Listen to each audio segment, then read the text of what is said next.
Bonjour à tous. Le ministre de la Défense polonais, Władysław Kosiniak-Kamysz, a informé que la Pologne n'enverrait pas d'instructeurs militaires en Ukraine.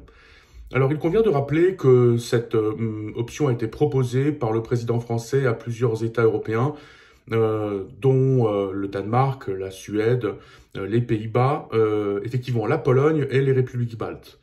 Le fait est que la Pologne aujourd'hui est la principale base logistique du soutien à l'Ukraine et que la Pologne elle-même, par ses propres moyens, a formé sur son territoire entre 20 et 25 000 soldats ukrainiens.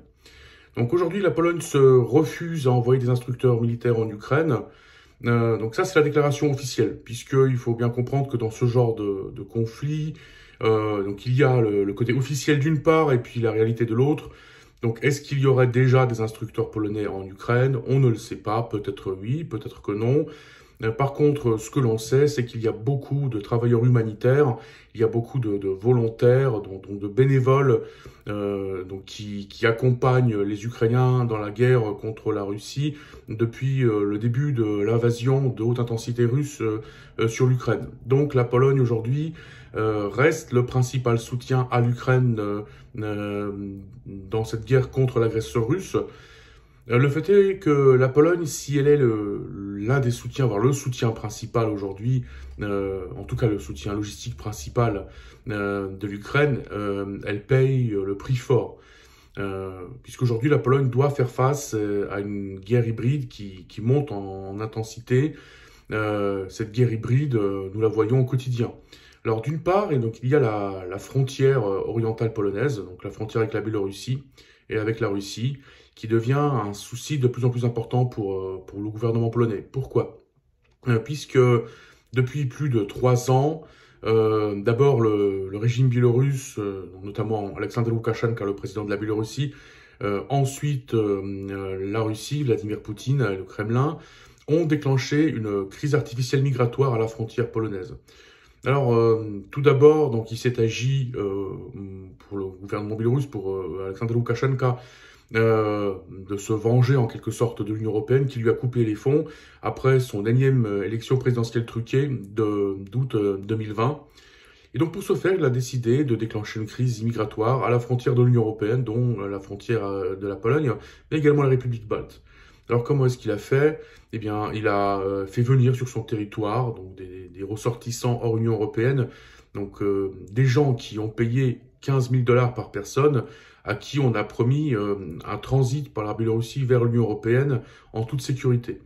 Donc ces gens, on leur a menti, on les a manipulés, on les a volés et on les a envoyés forcer la frontière de l'Union européenne, la frontière polonaise. On s'en est servi comme de munitions en fin de compte contre la frontière polonaise. Et donc cette crise migratoire, donc la Pologne doit y faire face depuis plus de 3 ans. Alors dans un premier temps, cette crise migratoire donc était gérable au sens où il n'y avait pas de comportement agressif de la part de ceux qui essayaient de passer cette frontière. Il y avait principalement des femmes et des enfants, des familles tout entières qui sont venues là, à qui on avait promis de pouvoir traverser la frontière en toute sécurité.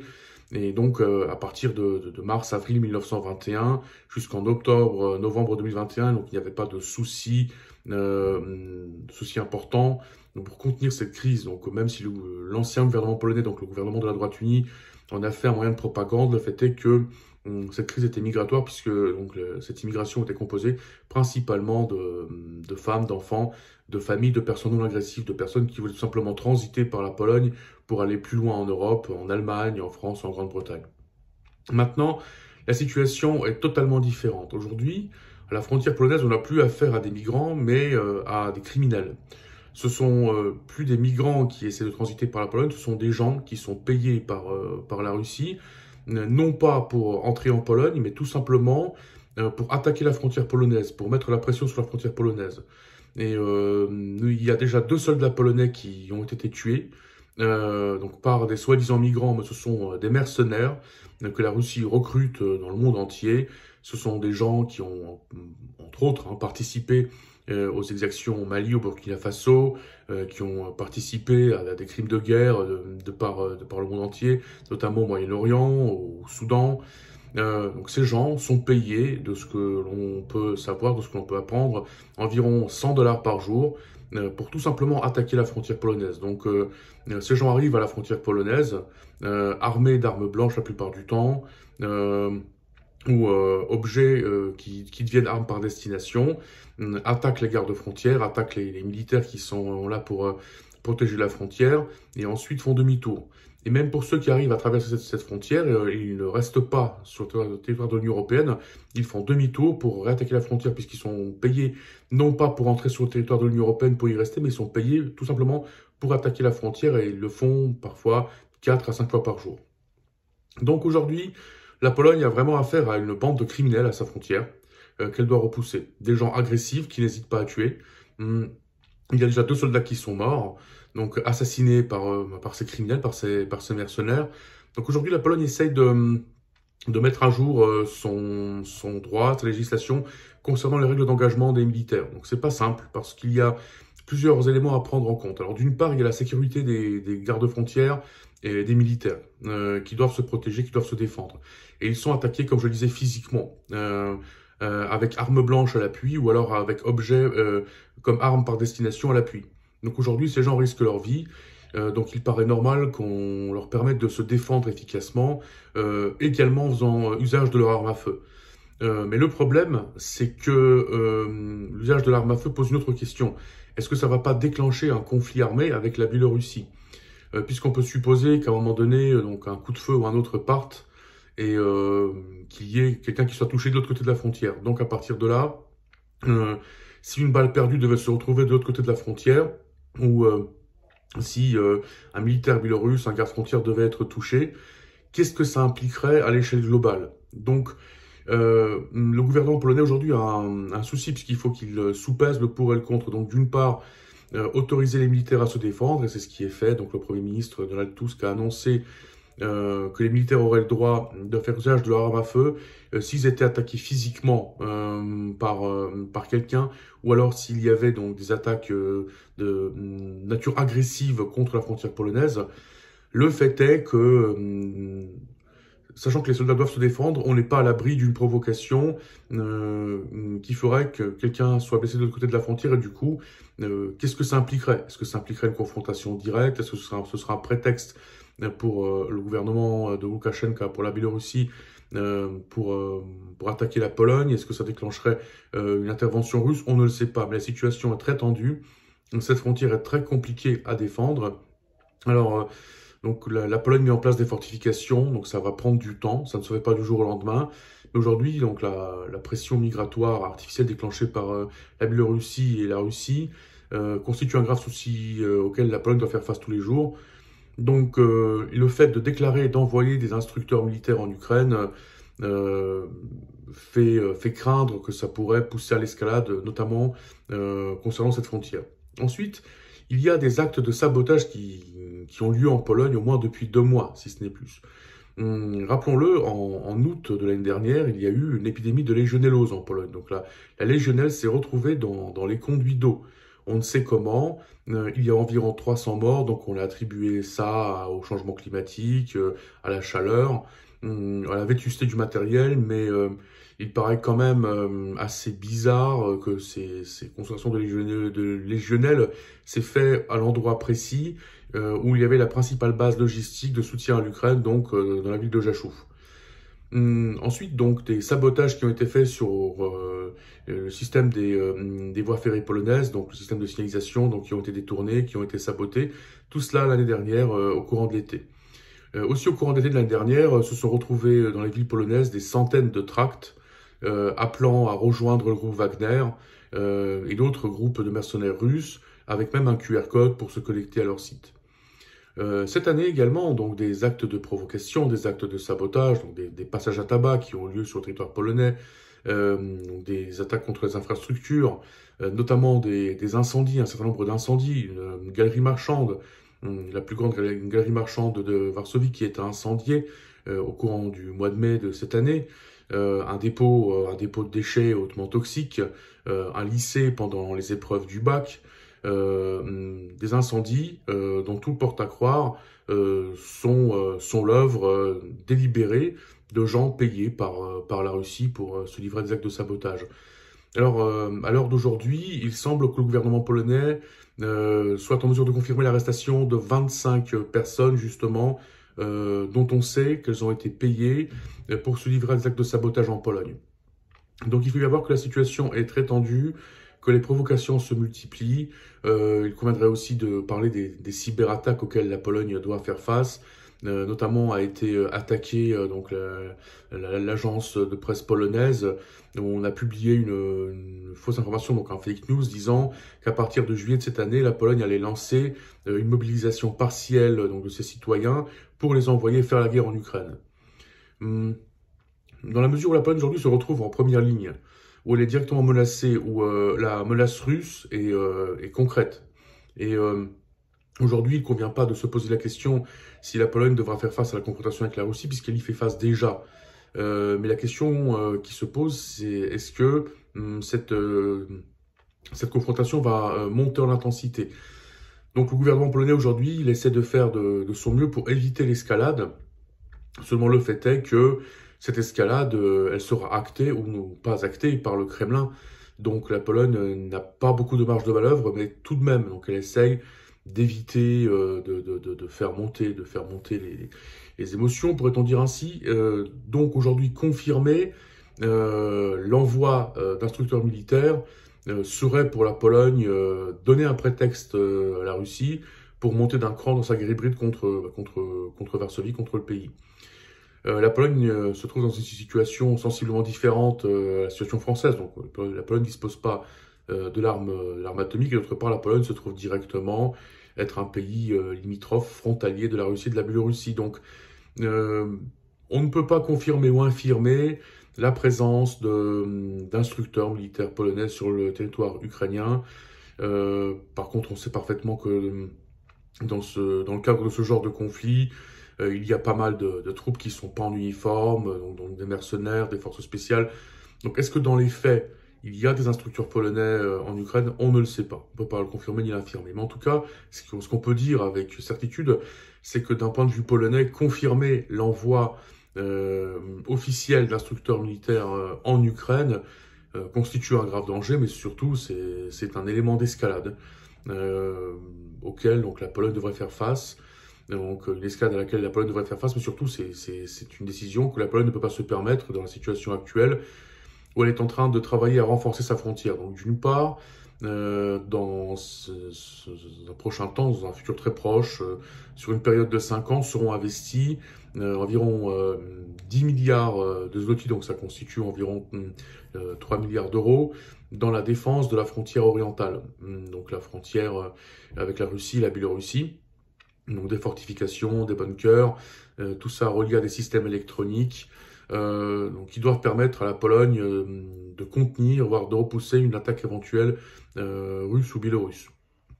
Maintenant, un élément qui doit aussi être pris en compte, et on ne sait pas dans quelle mesure c'est pris en compte ou pas, c'est la frontière polono-ukrainienne, puisque on peut très bien supposer que il y a eu une agression, une attaque russe qui passerait par la Biélorussie, de la Biélorussie vers l'Ukraine et d'Ukraine vers la Pologne. Donc c'est possible. Donc, dans quelle mesure cette frontière sera fortifiée, on ne le sait pas. Pour l'instant, la Pologne met en place un système donc à la frontière biélorusse avec la Russie, donc une espèce de ligne Maginot, mais mise à jour. Dans quelle mesure ce sera utile, on ne le sait pas encore. Mais dans tous les cas, aujourd'hui, il faut bien comprendre que la Pologne se retrouve vraiment contre la menace russe au quotidien. Et cette menace russe, elle est constante. Elle est constante, elle est grandissante. La pression mise par le Kremlin sur la Pologne est de plus en plus importante. Il est de plus en plus coûteux de s'en prémunir, de s'en défendre. Donc, d'un point de vue polonais, faire monter la pression en annonçant l'envoi d'instructeurs militaires serait pas raisonnable. Maintenant, est-ce que dans la réalité, ces instructeurs sont sur le terrain? On sait parfaitement que les annonces ne vont pas toujours de pair avec la réalité. Toutefois, la Pologne reste quand même le pays aujourd'hui qui supporte donc la plus grande charge logistique concernant le soutien à l'Ukraine. Et on peut le dire ouvertement, sans la Pologne, il n'y aurait pas de soutien à l'Ukraine. En fait, 95% du soutien militaire à l'Ukraine passe par la Pologne. Ça met en danger le pays, ça a un coût, ça comporte des risques assez énormes, donc que la Pologne a accepté, auquel elle fait face, finalement quotidiennement, mais donc il y a des limites que la Pologne ne pourra pas dépasser, puisque le pays ne dispose pas des mêmes moyens dont dispose la France, notamment elle n'a pas l'arme atomique. Sa défense antiaérienne est en train d'être améliorée, mais la Pologne va participer au programme européen Sky Shield.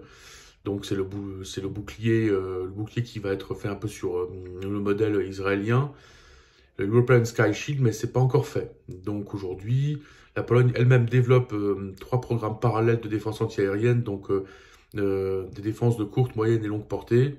Donc 3 programmes Narew, Wisła, Pilica, qui doivent ensuite être connectés au European Sky Shield une fois qu'il sera opérationnel. Cependant, aujourd'hui, la Pologne fait avec les moyens du bord, elle fait avec le budget dont elle dispose, et surtout elle fait avec la guerre hybride qui est lancée par la Russie et qui monte en intensité. Et dans la mesure où cette guerre est toujours plus intense, donc le gouvernement polonais a jugé bon de ne pas faire grimper les enchères dans une situation où la Pologne a déjà suffisamment à faire avec toutes les attaques hybrides et actes de sabotage et pression migratoire à la frontière qui lui sont envoyés par la Russie. Cependant, il convient de garder à l'esprit que le soutien de la Pologne à l'Ukraine restera constant, il ne changera pas, puisque l'intérêt de la Pologne aujourd'hui, c'est de soutenir l'Ukraine. Soutenir l'Ukraine, c'est faire en sorte que l'armée russe soit contenue en Ukraine. En Pologne, nous se rendons parfaitement compte que si les Russes arrivaient à prendre l'Ukraine, la Pologne serait la suivante. Par contre, la question qui conviendrait de se poser, c'est est-ce qu'effectivement, en l'Occident, on prend en compte le scénario où l'Ukraine tombe? J'ai l'impression que ce scénario n'est pas trop pris en compte et devrait, parce que les scénarios pessimistes devraient être plus pris en compte en priorité. Le fait est que l'Ukraine peut tomber face à la Russie, c'est une possibilité.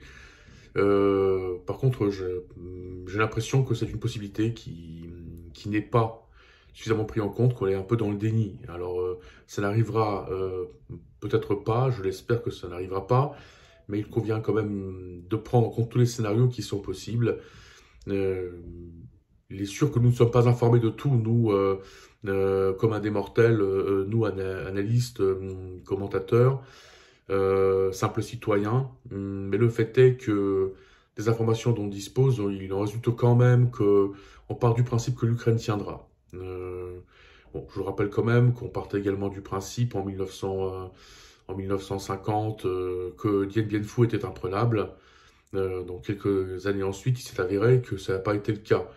Les Américains également ne prenaient pas en compte que le Viet Cong pouvait combattre en se servant de tunnels qui pouvaient tenir des années comme ça. Ça a été le cas. Donc c'est quand même bien de dépasser un peu ses propres convictions et de prendre en compte les scénarios aussi négatifs qu'ils soient, parce que donc ça permet de se prémunir de toutes sortes de menaces. Et c'est pas possible de le faire en partant que des scénarios positifs. Donc j'espère que les scénarios négatifs sont également pris en compte. En tout cas, j'invite tous ceux qui s'occupent des analyses et des scénarios à dessiner une stratégie, créer une stratégie dans le cadre où l'Ukraine devrait tomber, chose qui, je l'espère, n'arrivera pas, mais c'est quand même possible, ça reste un scénario qu'il convient de prendre en compte. Merci de votre attention, ceux qui estiment que cette vidéo a une quelconque valeur, je vous invite à bien vouloir la liker. Ceux qui estiment que mon activité sur YouTube a une quelconque valeur, je vous invite à bien vouloir vous abonner à ma chaîne, à parler de ma chaîne autour de vous, à vos amis, à vos contacts. Je reste à la disposition de tous ceux qui souhaiteraient avoir un commentaire concernant ce qui se passe en Pologne, en Europe centrale, en Russie, en Ukraine. N'hésitez pas à me contacter via les réseaux sociaux. Vous avez été nombreux à le faire et je vous en remercie. Ceux qui ne l'ont pas fait, je les invite à ne pas hésiter à me contacter. Je vous remercie pour l'attention que vous avez portée à cette vidéo et vidéos précédentes. Et je vous dis à bientôt, à très bientôt.